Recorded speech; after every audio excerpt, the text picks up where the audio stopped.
I want you to picture a specific scene. We're in Indianapolis in the American Midwest. The year is 1955. Okay, setting the stage. Right. So you walk in from this like incredibly humid summer heat right through the heavy wooden doors of a church. And the very first thing you notice is just this sheer wall of sound. Oh, I bet. The place is packed to the rafters. I mean, people are standing in the aisles, fanning themselves just shoulder to shoulder. But as you look around this room, you realize you're witnessing something practically non-existent for that specific time and place. Which is what exactly? The congregation is fully, joyfully, and visibly racially integrated. Wow. In 1950s Indiana, that's huge. It's massive, and up at the pulpit, pacing with this electric, almost frantic energy, is a charismatic young pastor. And he isn't preaching, hellfire and brimstone. Right. He's preaching a message that feels dangerous, revolutionary, and desperately needed. He is delivering this ringing endorsement of equality, of social justice, and of hope right at the dawn of the civil rights era. That's incredibly powerful. The applause is deafening. You can feel the floorboards shaking. Looking around that room, it feels less like a Sunday service and more like the beginning of, well, a fundamentally better world. It really does. I mean, if you were sitting in those pews, breathing in that energy, you would feel this overwhelming, intoxicating sense of purpose. Absolutely. You'd look at the people around you, black and white, rich and poor, fitting together in a deeply segregated America, and you would feel in your bones that you were exactly where you needed to be. Doing exactly what was right. Exactly. You'd feel like you were on the right side of history. And that profound sense of righteousness is, well, it's the ghost that haunts this entire deep dive today. Because the central question we have to answer for you is almost impossible to comprehend on its surface. It really is a paradox. How does a man preaching hope, dignity, and equality in that packed Midwestern church become history's most infamous cult leader? How do you even trace the line from that beautiful, idealistic moment in the 50s to the horrific tragedy that the world would eventually come to know simply as Jonestown? It's arguably one of the most unsettling questions in modern human psychology. And to answer it, we really have to reframe how we think about this story. Right. We have to change the lens. Because the real horror of Jonestown wasn't a sudden, violent manipulation. It wasn't a switch that flipped overnight. It was a slow burn. A very slow, agonizingly gradual transformation. It was the process of hope slowly turning into dependence.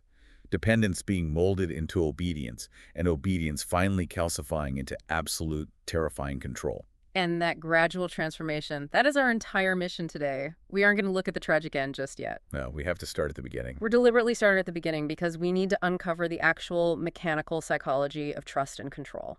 So to do this, we've pulled a massive stack of sources for you. A really comprehensive stack. Yeah.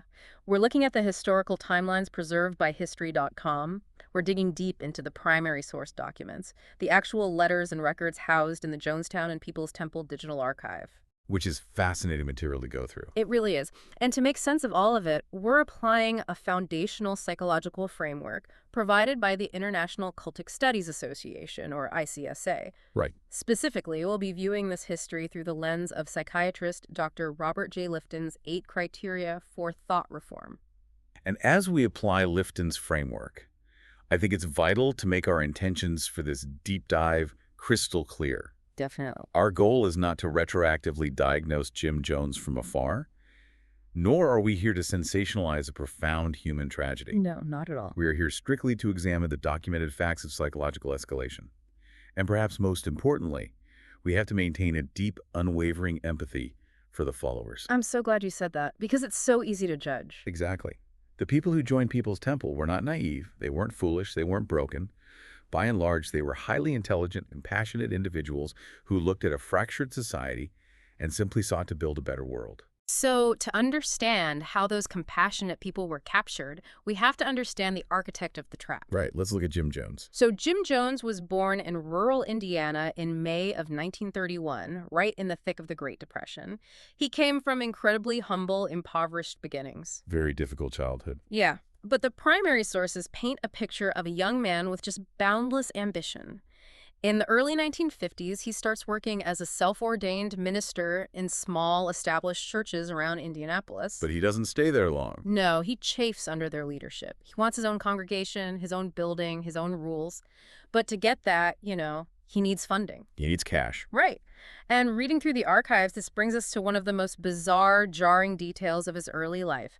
To raise the seed money for his utopian church, Jones engaged in a series of relentless side hustles. Okay, and one of these is just, it's wild. It's unbelievable. One of those ventures involved literally going door to door in suburban Indiana selling live monkeys. Imported monkeys, marketed as exotic pets, pitched directly to housewives and families right in their living rooms. I mean, I have to stop on that detail because my initial reaction reading that was just to laugh. It sounds totally absurd. It sounds like a joke. Yeah. If I'm sitting in my house today and a guy knocks on my door offering me a live monkey to fund his church, I am locking the deadbolt and calling animal control. All right, you'd think he was crazy. It reads like the behavior of a cartoon con man.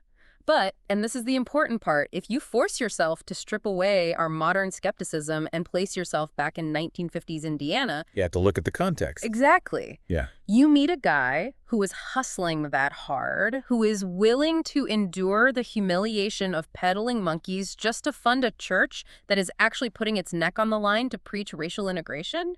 I wouldn't think he was a con man. No, you wouldn't. I would think this guy is deeply, almost painfully committed. I'd think he was eccentric, sure, but undeniably passionate. You would see a relentless, unstoppable drive. The eccentricity actually serves a vital psychological function here. It masks the raw ambition. Oh, that's interesting. Yeah, he wasn't just a quirky, passionate guy. He was, fundamentally, an incredibly effective salesman. He understood the mechanics of persuasion. Right, he knew how to read people. He knew exactly how to get his foot in the door, how to read a room, how to pitch a grand vision, and how to compel people to invest in that vision, both financially and emotionally.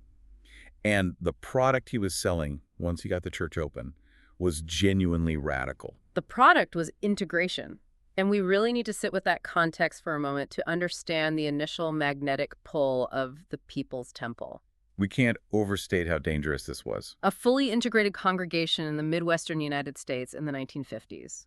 We're talking about a time when redlining was the law of the land, when Jim Crow was violently enforced, when schools and neighborhoods were fiercely segregated. It was a very hostile environment. Building an integrated church wasn't just unusual, it was dangerous. It was inherently radical. And it drew a very specific type of person. This is where the empathy for the followers must be anchored. Yeah, we have to keep coming back to that. The initial draw to Jim Jones was entirely unassailably positive. People do not join a cult. Nobody wakes up and says, sign me up for a totalitarian regime. Exactly. They were joining a progressive movement. They were joining a vibrant community that championed civil rights at a time when the mainstream culture was violently resisting those exact rights. You wanted to do good. They were putting their faith, their time, and their money into a man who seemed to be actually living the values of equality that other religious leaders only offered lip service to. So he builds this incredibly devoted following in Indiana through the 50s and early 60s. But Jones is restless. By the mid-1960s, he decides to move his congregation across the country to Northern California. Right, a massive change of scenery. They settle first in Mendocino County, in a rural area called Redwood Valley, but the ambitions keep growing. By the 1970s, he relocates the headquarters to San Francisco and opens a massive secondary temple in Los Angeles. The relocation to California is a critical inflection point in the timeline. It represents a massive expansion of the People's Temple. They're leveling up. Exactly. They are no longer a quirky, progressive Midwestern church. They are scaling up geographically, socially, and politically. And they scaled up their impact, too, because when you look at the records from San Francisco, they weren't just holding Sunday services and passing an offering plate. Not at all. The historical sources outline a massive, highly organized network of social programs. We're talking about free dining halls feeding thousands of hungry people. They ran deeply effective drug rehabilitation programs. They had clinics? Yeah, they provided free legal aid services for the poor and marginalized.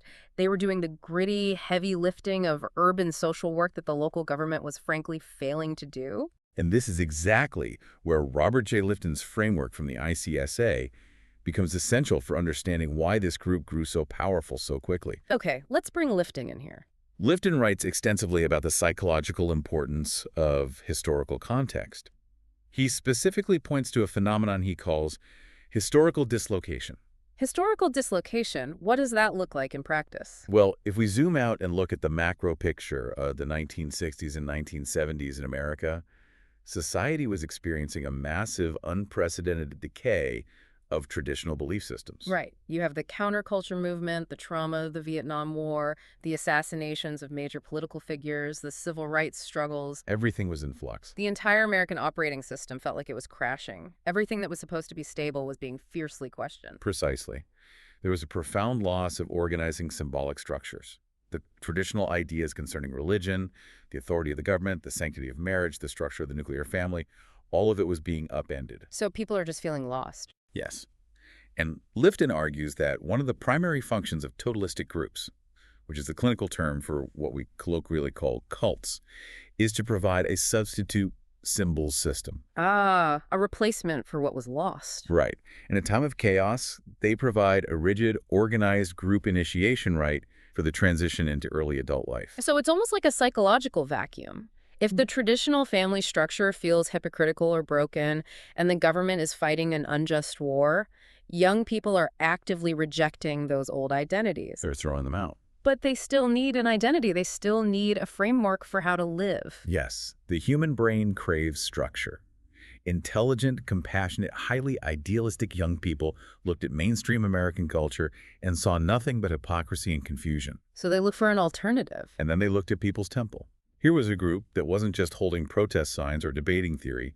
They were actively in the streets, feeding the hungry, treating heroin addicts, and fighting for racial justice in the courts. They were walking the walk. It provided a powerful, undeniable adult identity. The temple didn't trick them. It genuinely fulfilled its followers' deep emotional and social needs for purpose and belonging. I really want you listening to this right now to just put yourself in the shoes of a 20-something in San Francisco in 1973. It's a very specific vibe. You want your life to mean something. You are desperate to change a world that feels incredibly dark. And you stumble into this community that is actually doing the work. You wouldn't see red flags. You wouldn't see danger. You'd see a solution. You would see a home. You would see a family. And that perception of success and righteousness wasn't just an internal illusion. To the outside world, to the press, to the local government, People's Temple appeared to be a wildly successful, benevolent socio-political force. Oh, absolutely. The archival records show that Jim Jones became a massive power broker in San Francisco. It was everywhere. He was appointed to the city's housing authority. He curried favor with major public officials, mayors, assemblymen. He donated substantial amounts of money to numerous charitable causes and local newspapers. He built a fortress of good PR. And, critically, at election time, he could mobilize his congregation to deliver thousands of guaranteed votes for politicians. He had the media on his side. He was deeply respected by the secular establishment. So my question is, how do we get from a respected, politically connected community feeding the homeless to a psychological prison? This brings us to the core of this deep dive. The shift. The transition from a community of purpose to an environment of absolute control. How does that shift actually happen? The changes were incredibly subtle, and they escalated very slowly. To understand how a mind becomes trapped, we need to move away from the timeline and look closely at Lifton's criteria of thought reform. Okay, let's get into the mechanics. These are the specific, documented psychological methods used to systematically dismantle an individual's autonomy. So we have this thriving, outward-facing community, but inside the walls, the culture is quietly shifting. The first of Lifton's criteria that you highlighted from the ICSA research is the demand for purity, which naturally evolves into something called the cult of confession. Walk us through how that actually functioned inside the temple. So, in a totalistic environment, the leadership begins to demand a radical, uncompromising separation of good and evil. The world is painted in absolute black and white. Us versus them. Right. But that separation isn't just about judging the outside capitalist world. It's turned inward, on yourself. You have to be constantly purifying your own thoughts and motives. That sounds exhausting. It is. And in People's Temple, this demand for internal purity was institutionalized into a literal cult of confession. Members were forced into long sessions of mutual criticism and brutal self-criticism, often in small groups or in front of the entire congregation. So this isn't the Catholic model of, like, a private confession in a booth with a priest. No, not at all. This is public. You are confessing your deepest insecurities and flaws in front of your peers. It's like crowdsourcing your own emotional abuse. That is exactly what it is. Young members were required to confess their sins, which often meant renouncing their lives, their families, and their privileges from before they joined the temple. Tearing down their old identities. They were systematically conditioned to feel immense guilt and shame, about who they used to be, and even about their lingering private desires. The ICSA source uses a brilliant quote from the French philosopher Albert Camus to explain the insidious dynamic of public confession. Oh, what's the quote? Camus wrote, "I practice the profession of penitence to be able to end up as a judge, and the more I accuse myself, the more I have a right to judge you." Wow. That is a staggering way to look at it, because if I'm constantly tearing myself down in front of the group, I'm simultaneously establishing my purity to the group. Exactly. You earn your status through self-flagellation. And once I've bled for the group, I now have the moral authority to demand that you bleed too. Precisely. Repetitious public confession enforces absolute conformity. It essentially breaks down the boundaries of your private, internal world and makes your deepest thoughts the property of the collective. You have nothing left just for you. When you have no secrets, you have no psychological safe harbor. You belong to them. You are literally weaponizing people's own vulnerability against them. And speaking of weaponizing things, as this culture of purity is tightening, the sources point to a practice that is deeply manipulative and, frankly, quite dark. The fake healings. Yes. The historical records document that Jim Jones frequently staged fake cancer healings during his services.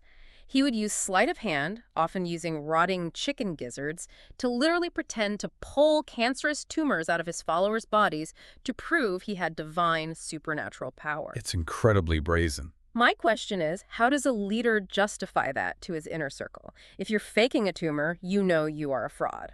How does that fit into Lifton's framework? Lifton categorizes this under a criterion called mystical manipulation, or planned spontaneity. Planned spontaneity. Yeah, it's a highly systematic process where the leadership orchestrates events to appear completely spontaneous, miraculous, or divine to the broader congregation. But in reality, it's meticulously managed behind the scenes. So the congregation believes they're witnessing a spontaneous miracle, validating that God is in the room. But what is the psychological effect on the inner circle who knows it's a trick? The psychological result of this manipulation is that it creates what Lifton calls the psychology of the pawn. The pawn, like in chess. Exactly. Yeah. The members feel like they are part of a grand supernatural chess game, guided by a chosen leader.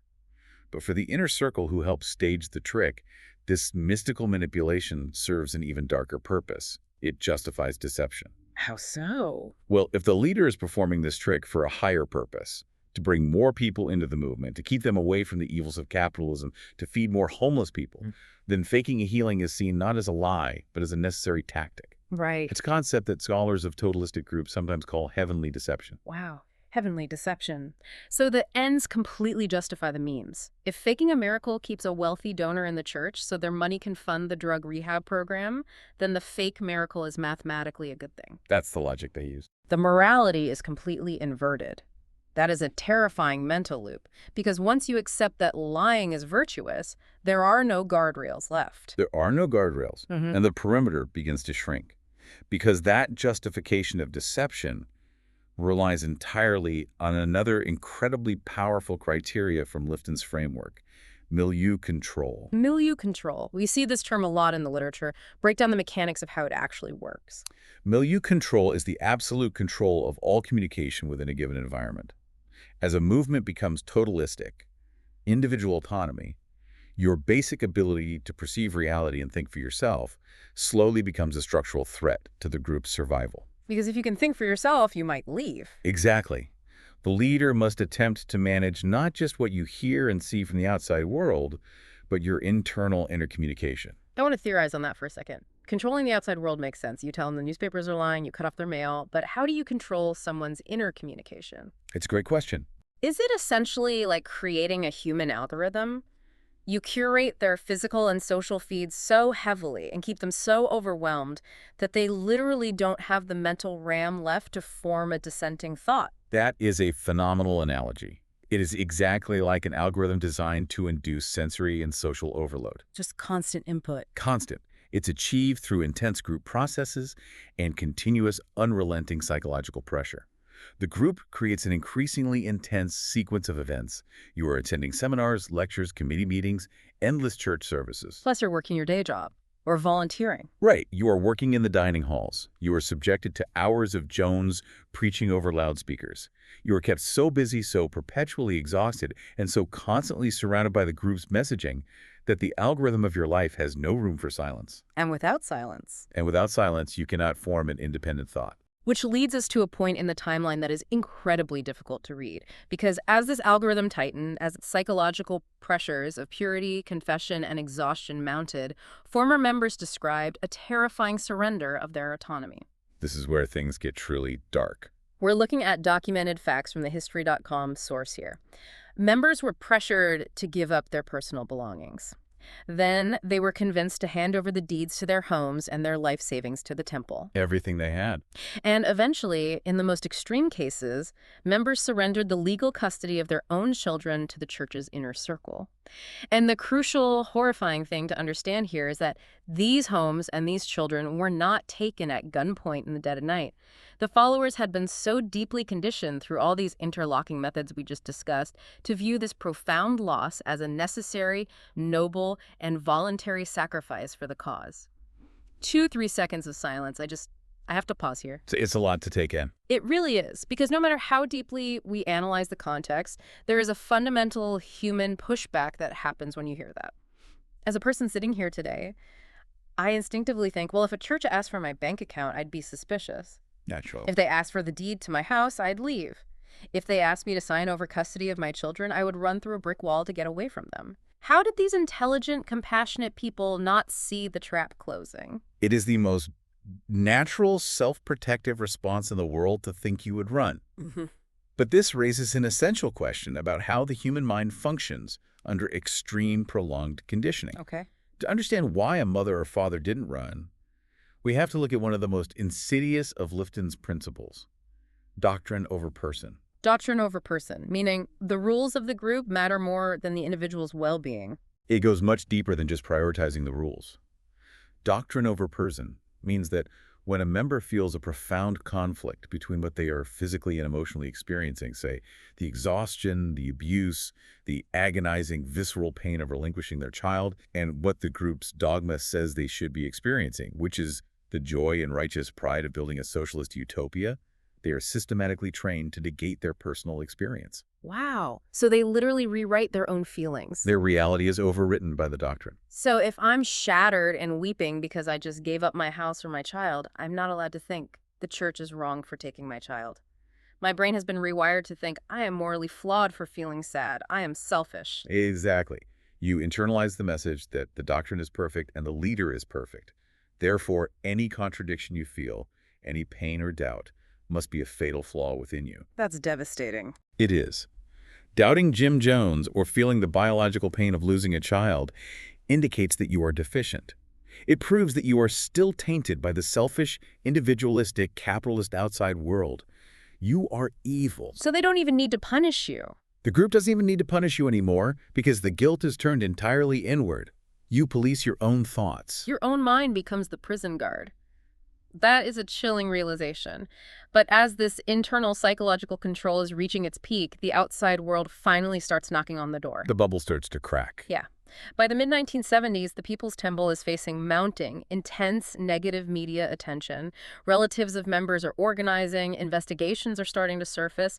The major tipping point outlined in the sources is a massive 1977 expose published by New West magazine. Right, the New West article. This article estimated the temple's membership at around 20,000 people, and for the first time brought a lot of these abusive practices, the financial extortion, and the physical beatings to light. And this external pressure acts as an accelerant. It triggers a massive, highly visible escalation in Jim Jones's paranoia. The sources describe a man rapidly unraveling. By this point, he is allegedly abusing pharmaceuticals. He's wearing dark sunglasses indoors and out, hiding his eyes. Just completely paranoid. He is traveling constantly with a heavy detail of armed bodyguards. He feels the walls of San Francisco closing in on him. The algorithm is breaking down because the outside noise is getting too loud. So he proposes a radical, desperate move to his congregation. They are going to leave America entirely. Psychologically, this is the ultimate escalation of milieu control. Up until now, he controlled their time, their fatigue, and their intercommunication within a city. But they were still in a major American city. Right. They were still physically in society. Now, to maintain the illusion and the control, he needed to control their physical geography. The destination he chose was Guyana, a small English-speaking nation on the northern coast of South America, covered in dense, unforgiving jungle. Very isolated. A small pioneer group of temple members had actually gone down there a few years earlier, in 1974, to start clearing land and building structures. But in 1977, immediately following that magazine expose, Jones panics and orders a mass exodus. Over 1,000 of his followers relocate en masse to the South American jungle. But we need to examine how he sold this mass relocation. Because again, returning to our empathy for the followers, nobody willingly buys a ticket to join a tragedy. Right. They've bought a ticket to a dream. The pitch to the congregation was a masterclass in manipulation. Jones sold Jonestown as the ultimate culmination of their work. It was marketed as a perfect agricultural commune. He promised them a true socialist utopia. And we should clarify that terminology. Right, and just to be completely clear for you listening, we're presenting the phrase socialist utopia purely as the specific documented marketing pitch that Jones used to appeal to his followers' political ideals. We're just looking at how he used that specific political language as a hook. It was a very effective hook for that demographic. Oh, totally. He promised them a virgin land rich with food, a community of perfect racial and economic equality far away from the racism and fascism of America. And miraculously, he actually stood at the pulpit and promised this, a jungle commune completely free of snakes and mosquitoes. It was the ultimate promise of salvation. It was the promised land. But from a psychological standpoint, the move to the Guyanese jungle was the ultimate tool for absolute unbreakable control. How does moving to the jungle seal the trap? Well, Lifton points out that milieu control is expressed not just by psychological pressure, but by physical isolation. Guyana provided thousands of miles of geographical distance. It provided an environment where independent transportation was completely unavailable. You can't just call a cab. No. The psychological genius of it was that even if a follower somehow woke up from the conditioning, even if they realized they had been lied to, they were physically trapped by the jungle itself. The environment became the cage. And the reality of that environment, the brutal truth of it, set in almost immediately once the followers arrived. The promised utopia was a fabrication. It fell apart very quickly. The sources from the SDSU archive and the historical records paint a remarkably bleak picture. The jungle soil was highly acidic and far too thin for the massive agricultural yields they had been promised. They couldn't grow what they needed. Right, they couldn't grow enough food. They were literally starving, subsisting on rice and gravy. During the dry season, the infrastructure failed, and they had to form back-breaking bucket brigades, hauling water by hand for hours just to keep the meager plants from dying. Just absolute agony. It was grueling, endless manual labor in sweltering tropical heat. And yes, despite the divine promises, there were absolutely snakes, and there were absolutely swarms of mosquitoes bringing severe tropical diseases. And as soon as they were physically isolated in that sweltering heat, the final, inescapable administrative traps were sprung. Their passports were confiscated and locked away by the leadership. So they literally couldn't leave. Right. Their vital medications were taken away and strictly controlled. So let's look at the totality of the situation. You're chronically starving. You are physically exhausted from hauling water in the sun. You're sick. You have no money, and you have no legal documents to leave the country, even if you could somehow walk through miles of dense jungle. It's an impossible situation. Let's talk about crossing the threshold, because I want to picture the scene when those early settlers first arrived in Jonestown. To the outside world, and maybe even to themselves for a fleeting, desperate moment, it appeared hopeful. They were building a town from scratch. They were singing in the pavilion. But as you listen to this narrative unfold, you can now see the invisible architecture of the trap they just walked into. Everything is locking into place. Every single psychological mechanism we've discussed over this deep dive has quietly, perfectly fallen into place. The cult of confession ensures that no one trusts each other enough to plan an escape. Mystical manipulation ensures that despite the failure of the crops, Jones is still viewed as a persecuted savior. Doctrine over person ensures that anyone suffering from disease or starvation blames their own lack of faith, rather than blaming Jones's lies. It's a closed loop. And milieu control is they are entirely cut off from the reality of the outside world. It's a totalistic system functioning at maximum efficiency. Which brings us to the final and undoubtedly the most terrifying of Lifton's criteria. This is the psychological mechanism that sets the stage for the unimaginable. Lifton calls this final criteria the dispensing of existence. Dispensing of existence. It is the ultimate defining characteristic of a totalistic movement. It is the deeply instilled belief that there is a sharp, immutable line drawn between those who have the right to live and those who do not. Those who don't have the right to live. Yes, those who have not seen the light, those who question the dogma, or those who betray the leader are deemed inherently evil, tainted, and therefore they fundamentally lack the right to exist. Now, at first, in the early days in California, that might just be metaphorical, right? Like a form of extreme excommunication. You question Jim Jones, so you're cast out of the group. You are dead to us. Exactly. And even in its metaphorical form, it is devastating. Yeah. You experience a profound fear of extinction because your entire identity, your family, your purpose is tied to the group. To be cast out is to cease to exist socially.